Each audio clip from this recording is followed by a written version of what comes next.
tere siis taas kord minu poolt kõikidele minu vaatajatele ja kuulajatele ja ka uutele tulijatele.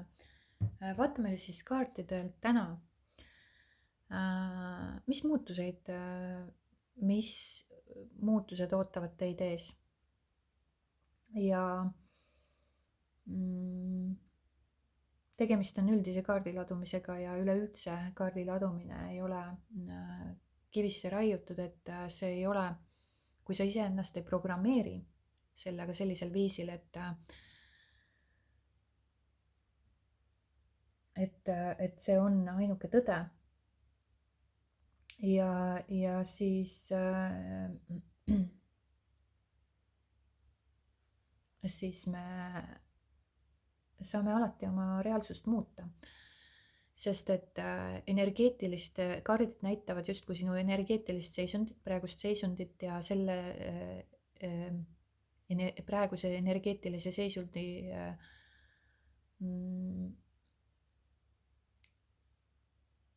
põhjal eeldatavat tulemust, mis on sind ees ootamas.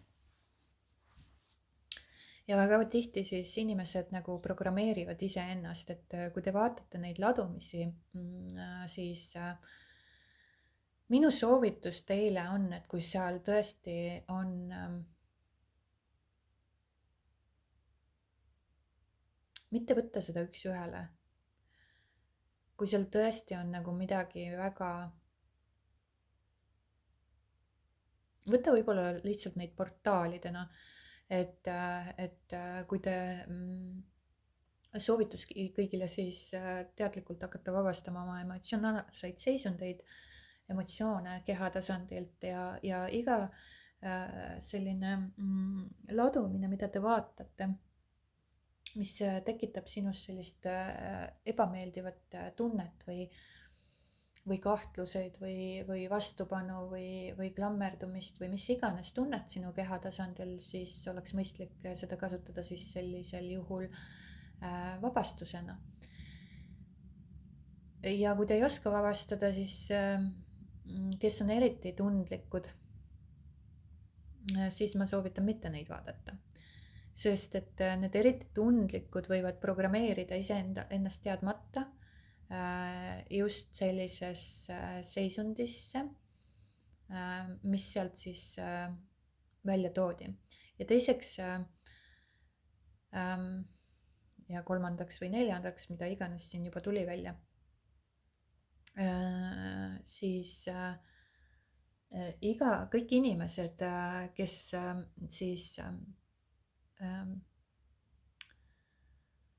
kasutavad nii-öelda neid kaarte või laovad neid kaarte, siis osati nad lähtuvad ju sellest, mis on kaardi tähendus, aga teisalt nad tõlgendavad kaarte selliselt, et vastavalt siis oma teadvuse tasandile. Ja suurem osa kaartide ladujatest siis lähtuvad ikka dualistlikust maailmast ehk egost lähtuvalt. Ja kui me egost lähtume ja elame dualistlikus maailmas, siis meil jääb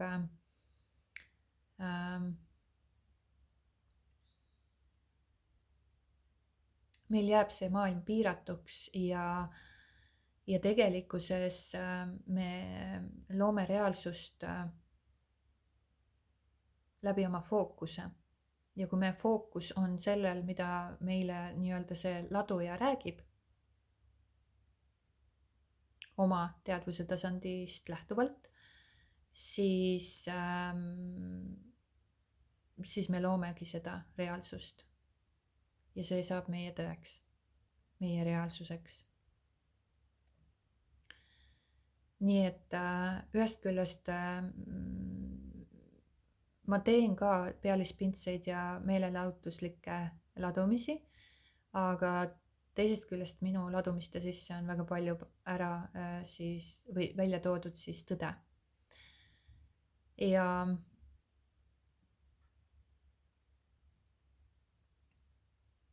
Ja kes teavad kvantfüüsikast midagi, siis see on tegelikult ka teaduslikult tõestatud, et kvantfüüsika on kõige alguspunkt. Ja sina eladki kvantfüüsika järgi. Ja kui sa teadvustad seda mõistuse tasandil, siis sa päris kindlasti ei ela seda, aga sa lihtsalt oled sellest teadlik ja kes ei ole teadlik, siis see lihtsalt ei ole teadlik. Ja ta mõtleb, et elus võib olla igasuguseid nähtuseid, mõelda ja kujutada ette igasuguseid olukordi ja arvata, et see on tõde. Aga tõde see päris kindlasti ei ole. Kuid see saab sinu tõeks, kui sa arvad, et see on tõde. Sest nii võimas on inimene, kui sa arvad, et miski on tõde, siis see sinu jaoks ka saab olema tõde. Põhimõtteliselt.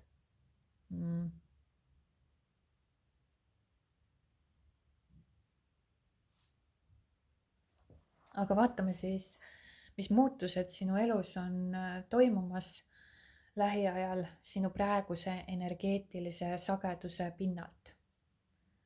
Et mis need eeldatavad muutused siis sinu elus on tulemas, mis on sinu praeguse energeetilise sageduse pinnalt või baasilt.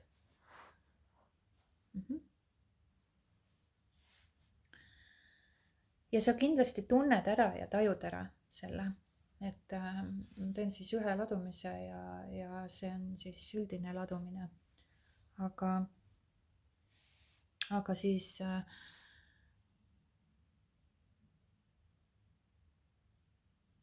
saad siit kuulata siis, kas see vastab sinu seisundile hetkel.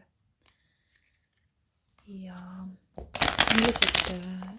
millised muutused sinu elus siis aset leiavad.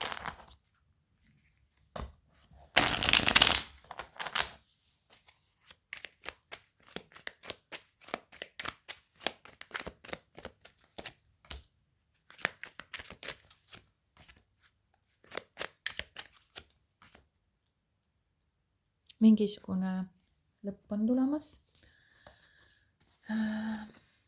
Lõpp on tulemas sul selles suhtes, et sa oled nagu mingisuguses paigalseisus olnud, kas finantsilises olukorras või kellegi inimesega seoses, sul on nagu olnud või koduga seoses, kuidas iganes, sul on olnud mingisugune paigalseis, võib-olla sa oled kellegi peale solvunud, võib-olla sa ei näe mingisugust võimalust või lahendust millelegi, kellegagi. Aga see on nagu lõpule jõudmas, see tsükkel saab sinu elus läbi ja on tulemas siis midagi täiesti uut. Et see paigalseis, kus sa oled siis olnud mõnda aega,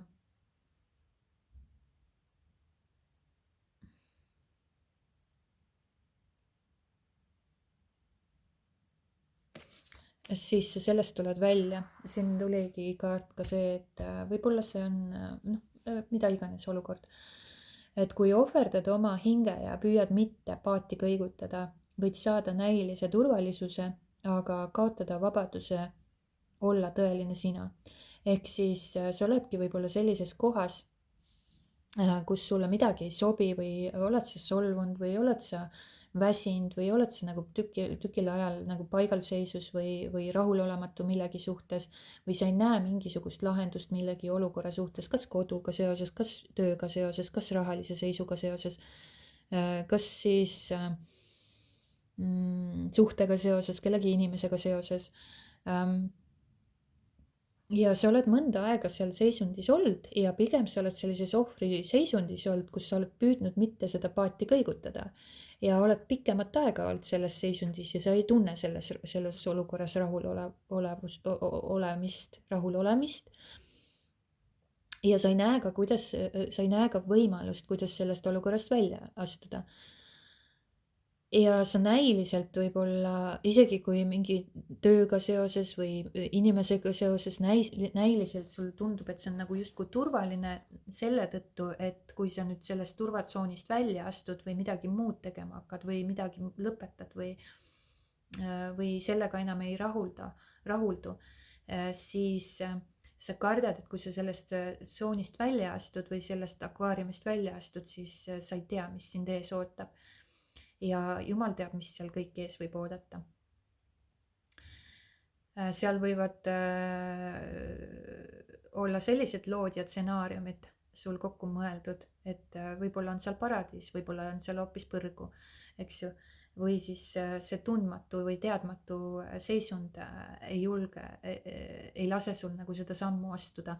ja siis pigem sa oled sellises turvalises keskkonnas, aga sa nagu kaotad läbi selle oma tõelise oleku või siis tõelise mina. sellepärast, et noh, esiteks meist keegi pole, mitte ükski pole nagu tõeline mina, ennem kui me hakkame seda nagu päriselt vabastama siis nendest illusioonidest, seepärast, et kui me sündisime siia, siis me sündisime ju maailma, mis on dualistlik. ehk siis meil oli vaja ellu jääda ja kui meil ellu on vaja jääda, siis meil on ka teiste inimeste toetust vaja, armastust vaja ja sellist hoolitsemist, sest ükski beebi ei saa ellu jääda ilma, et tema eest hoolt ei kanta.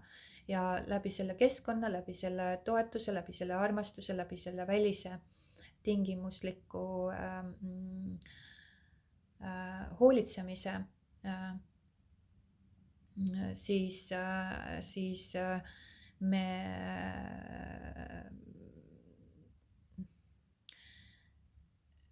siis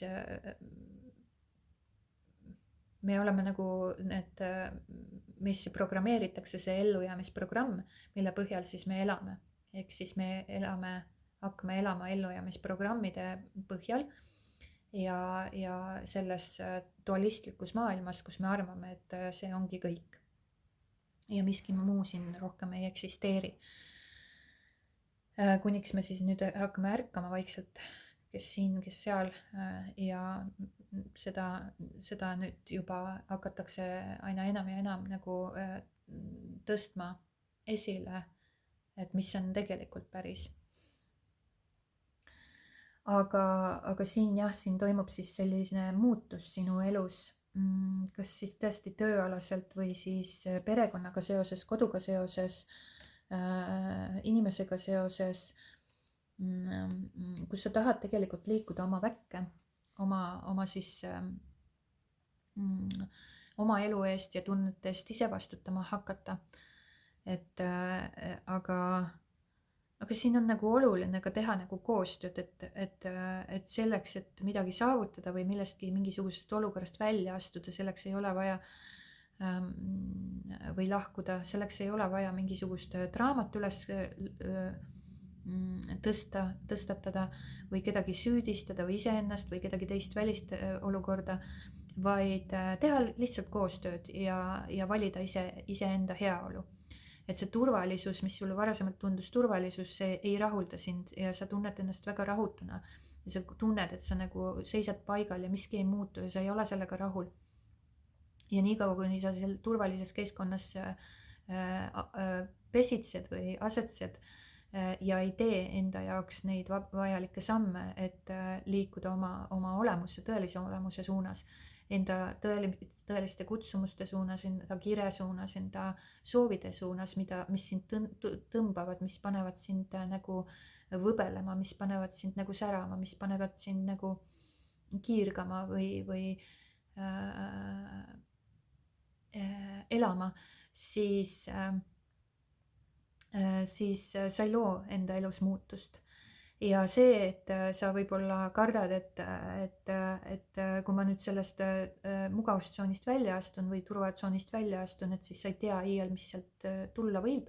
Et äkki ma komistan või äkki ma tõusen hoopis kõrgemale, vahet ei ole, mis mõtted seal peas on. Aga sa ei saa kontrollida seda, mis on tulemas. Aga sa saad oma olekut praegusel hetkel kontrollida ja kui sinu olek vibreerib rõõmusagedusel, rahulolu sagedusel, neutraalsuses, siis ei saa sealt tulevikus tulla ka mitte midagi halba. Sest et sa ise projitseerid oma tulevikku oma praeguse oleku ja seisundiga. Ja kui sinus on selline seisund, kus sa kahtled, kõhkled, kardad, siis sa projitseerid seda tulevikku ja seda sa saad ka tunda seal. Ehk siis see tegelikult, kus sa praegusel hetkel seisad, on sinu mineviku mina loodud seisund, mineviku mina vibratsioonist loodud seisund, mida sa praegusel hetkel siis koged. Ja nüüd on vaja sellele nagu sügavamalt otsa vaadata ja teha need julgemad sammud ja astuda sellest akvaariumist, turvalisusest välja. Aga seda võid siis ka teha nagu läbi koostöö, läbi sõbralikkuse, läbirääkimiste, mis iganes, kus iganes, kellega iganes, mis iganes situatsioon sul siis parasjagu käsil on. Kodu, pere, inimesed, sõbrad, armastussuhe, töö, raha, mida iganes. Ja sa liigud siis tõesti sellisesse, tõesti liigud sellisesse olukorda, kus sa jätad maha igasugused vanad mustrid, vanad uskumused, vanad võib-olla mingisugused reaalsed füüsilised olukorrad, töö, ma ei tea, partneri, ma ei tea, kodu, mingisuguse turvalise keskkonna, kus sa oled pikemat aega olnud ja mis ei rahulda sind enam. Sellest astud sa välja ja sa jätad selle selja taha ja läbi selle liigud sa küllusesse, harmooniasse, iseendaga, rahulolusse, iseendaga, iseseisvusesse, hakkad iseseisvalt vastutama enda heaolu eest, sa oled sõltumatu, sa oled kirglik, sa oled julge, enesekindel, sa vastutad oma emotsionaalset seisundi eest, sa vastutad oma elu eest ise, võtad selle vastutuse ja hakkad samme tegema edu poole. Ja kui sa hakkad selle suunas liikuma, siis sinu elu läheb särama ja põlema. Heas mõttes põlema. Aga kui sa jääd selle ohvri seisundisse kinni ja ei taha sealt nagu kuidagi neid samme teha, siis ega sa siis midagi muud paremat tunda ei saa, kui ainult seda paigalseisu ja rahulolematust. Aga see läheb kindlasti, see nagu siin ei toimi, seepärast et sa liigud tegelikult samm-sammult ja teed päris suured muutused oma elus läbi selle olukorra. Et jah, vägev. Ja siin sa nagu töötad enda kallal võib-olla, mis iganes olukorras sa nagu pingutad, nagu pühendad, nagu töötad selle nimel, et saavutada see heaolu ja küllus oma elus. Hästi äge. Ladumine on see. Super. Ja nii on. Ja jätka samas vaimus, seepärast et julge astuda neid samme ja julge astuda oma turvatsoonist välja. Sest siis sa astud iga sammuga lähemale iseendale, kes sa tõeliselt oled. Ja kui sa pühendud sellele ja lõpetad need kahtlused, need hirmud või siis ka vabastad need, siis on tulemused kindlasti garanteeritud. Ja minu poolt suured tänud vaatamast ja kuulamast ja kohtume juba järgmises videos. Aitäh teile!